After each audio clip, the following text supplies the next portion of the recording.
સવારના વાગી ગયા તો 7 ને ગટુને જગાડ્યું ને અમારે જવાનું હતું બહાર, તો અમે લોકો નીકળી ગયા હતા ને પહોંચી ગયા સીધા હાઈવે. ગટુ ઊંઘમાં હતી અને હરી કે આજે બર્થડે છે તો ફરવા લઈ જાઓ ને હોલ્ટ લઈ લીધો ને આવી ગયા સીધા જલારામ ખમણમાં, કેમ કે ખાવું તો પડે ને, ભૂખ લાગી હતી.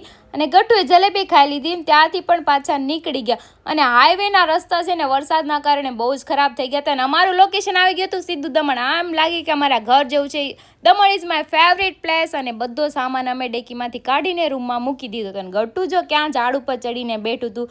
એને તો છે ને આ લોકેશન બહુ જ ગમે છે. નાની હતી ત્યારથી અમે અહીંયા જ આવી છીએ. નીકળી ગયા હતા બહાર આટા મારવા અને બાપ દીકરીનો ડાન્સ તો જો તમે, હની સિંગના સોંગમાં એ બે ડાન્સ કેવો કરે છે, જબરદસ્ત. અને ક્યાં જવાનું છે આપણે? સીધા બીચ ઉપર જવાનું છે. તો આવી ગયું હતું આપણું દેવકા બીચ ને ગટુ ડ્રાઇવિંગ કરતું હતું ને દેવકા બીચનો નજારો એટલે કાંઈ ઘટે નહીં.